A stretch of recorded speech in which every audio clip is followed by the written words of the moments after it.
పాత్రికేయ సోదరులకు పేరు పేరున నమస్కారాలు. ఈరోజు దేశంలో బీజేపీ పార్టీ ఓటు చోరీకి పాల్పడుతుంది, ఓటు చోరీ చేస్తుంది అనేటువంటిది దేశంలో ఉండేటువంటి అన్ని వర్గాల అన్ని సెక్షన్ల ప్రజలు మాట్లాడుకుంటున్నటువంటి తరుణంలో మా నాయకుడు రాహుల్ గాంధీ బీజేపీ ఓటు చోరీ ద్వారానే ఎన్నికల్లో గెలవాలనుకుంటుంది, బీజేపీ నమ్ముకున్న సిద్ధాంతం ఓటు చోరీ అని చెప్పేసి అనేక సందర్భాల్లో చెప్పింది.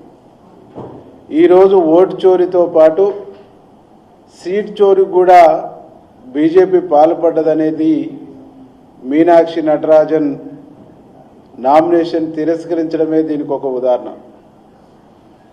ఒక గాంధేయవాది నమ్మిన సిద్ధాంతం కోసం చివరి రక్తం బొట్టు వరకు నిలబడేటువంటి వ్యక్తి మీనాక్షి నటరాజన్. తను ఎంత నీతి నిజాయితీ పరురాలో ఈ దేశంలో ఉండేటువంటి ప్రతి ఒక్కరికి తెలుసు. అట్లాంటి వ్యక్తి నామినేషన్ని తిరస్కరించడం అంటేనే బీజేపీ ప్రజాస్వామ్యాన్ని కూని చేస్తుంది, ప్రజాస్వామ్య వ్యవస్థల్ని విధ్వంసం చేస్తుంది. ఈరోజు నరేంద్ర మోడీ నెహ్రూ రికార్డును నేను తిరగరాస్తున్నాను, నెహ్రూ రికార్డుని దాటవేస్తున్నాను అని చెప్పేసి చెప్తుండు. నెహ్రూ రికార్డుని కాదు, నెహ్రూ విలువల్ని కాదు, ఈరోజు ఈ దేశ విలువల్ని, ఈ దేశ ప్రజాస్వామ్యాన్ని, ఈ దేశం యొక్క అనేక రకాల స్వతంత్రంగా పనిచేసేటువంటి సంస్థల్ని విధ్వంసం చేసేటానికి రికార్డు సృష్టిస్తుంది అనేది ఇది ఒక ఉదాహరణ. మహిళల పట్ల తనకేదో విశ్వాసం ఉన్నట్టు, నమ్మకం ఉన్నట్టు, మహిళల పట్ల ప్రేమ ఉన్నట్టు నటిస్తున్నటువంటి బీజేపీ వాళ్ళు, బీజేపీ దేశంలో ఉన్నటువంటి ప్రభుత్వం, మహిళా రిజర్వేషన్ బిల్లు పైన గగ్గోలు పెడుతున్న వీళ్ళు ఇవాళ ఒక మహిళ పోటీ చేస్తుంటే తట్టుకోలేక, ఒక మహిళ నామినేషన్ని జీర్ణించుకోలేక ఇవాళ వారి నామినేషన్ను తిరస్కరించిన వెంటనే మహిళల పట్ల బీజేపీకి ఉన్నటువంటి చిత్తశుద్ధి పాటు, మహిళల పట్ల బీజేపీకి ఉన్న వైఖరి ఏందో ఇలా తేటతెల్లమైంది అనేటువంటిది చాలా స్పష్టంగా కనిపిస్తాము. ఈరోజు మేము బీజేపీ వాళ్ళను ఒకటే అడుగుతా ఉన్నాం, మీకు కావాల్సింది నీతిగా నిజాయితీగా పనిచేసేటువంటి వ్యక్తులు కాదు. ఇలా మీకు నీతిగా నిజాయితీగా ఉండే వ్యక్తులు రాజకీయాల్లో ఉండవలసినటువంటి అవసరం లేదు. ఒక ఏకనాథ్ సిండే లాంటి వాళ్ళకి కావాలి మీకు.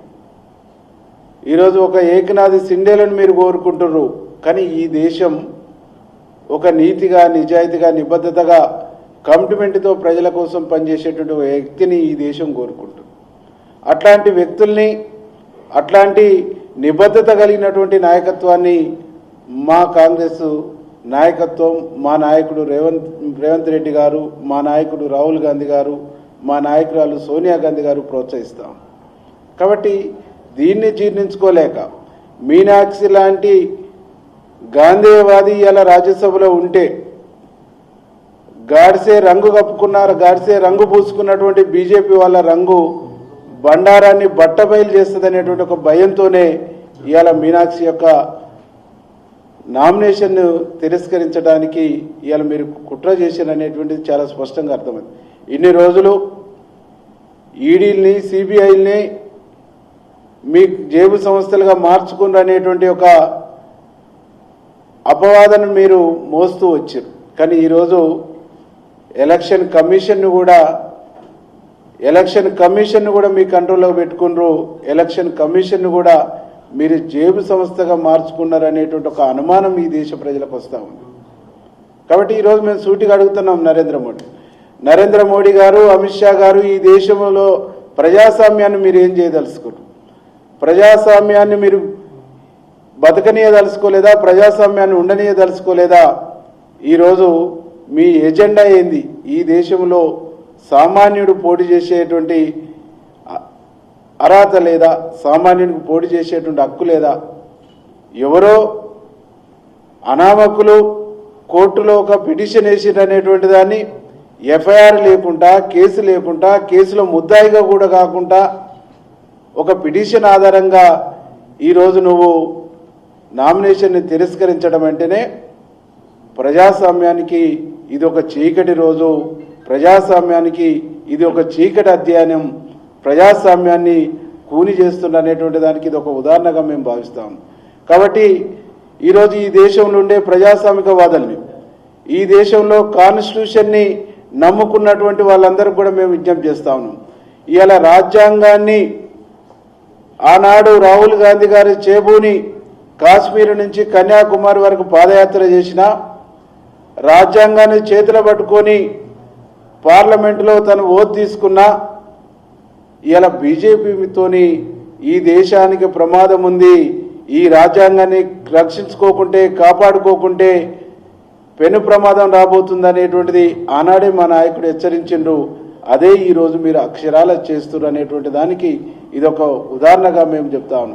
కాబట్టి మహిళా సమాజానికి మొత్తం మేము విజ్ఞప్తి చేస్తాను, బీజేపీ అంటేనే మహిళా వ్యతిరేకి, బీజేపీ అంటేనే మహిళా నాయకత్వాన్ని ముందుకు రానియనటువంటి ఒక దుర్మార్గమైనటువంటి పార్టీ. ఈ దుర్మార్గాన్ని ఈరోజు ఇక్కడ ప్రదర్శించిందనేటువంటి ఒక విషయాన్ని తెలియజేస్తూ మీనాక్షికి ఈ దేశ ప్రజలందరూ, ఈ దేశంలో ఉండే మహిళలందరూ, ఈ దేశంలో ఉండే ప్రజాస్వామికవాదులందరూ కూడా మీనాక్షికి అండగా ఉంటారు. మీనాక్షి న్యాయ పోరాటం చేసి తిరిగి ఆమె పార్లమెంట్లోకి అడుగు పెడుతుంది, రాజ్యసభలోకి అడుగు పెడుతుంది అనేటువంటి విషయాన్ని స్పష్టం చేయదలుచుకున్నాం.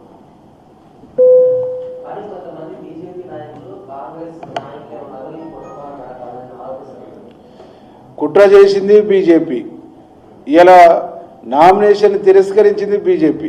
కాబట్టి దొంగే దొంగ దొంగ అన్నట్టు ఉంది తప్ప మా పార్టీలో మా నాయకులు మీనాక్షి అయితేనే ఆ రాజ్యసభలో ఈరోజు ప్రజల వాణి వినిపిస్తుంది, ప్రజల గొంతుకు వినిపిస్తుంది. ఒక నీతిగా నిబద్ధతగా ప్రలోభాలకు లొంగకుండా ప్రజల పక్షాన నిక్కార్సుగా నిలబడేటువంటి వ్యక్తి అని చెప్పేసి ఆమెను రాజ్యసభకు పంపించాలనేటువంటి ఉద్దేశంతో రాజ్యసభ అభ్యర్థిగా మా పార్టీ డిక్లేర్ చేసింది. కాబట్టి మా పార్టీ డిక్లేర్ చేసిన తర్వాత మా పార్టీ డిక్లేర్ చేసినటువంటి వ్యక్తిని గెలిపించుకునేటువంటి ఒక కమిట్మెంట్తోని రాజ్యసభకు పంపే కమిట్మెంట్తో ఉంటుంది తప్ప కుట్ర చేసేటువంటి ఆలోచన మాకుండదు.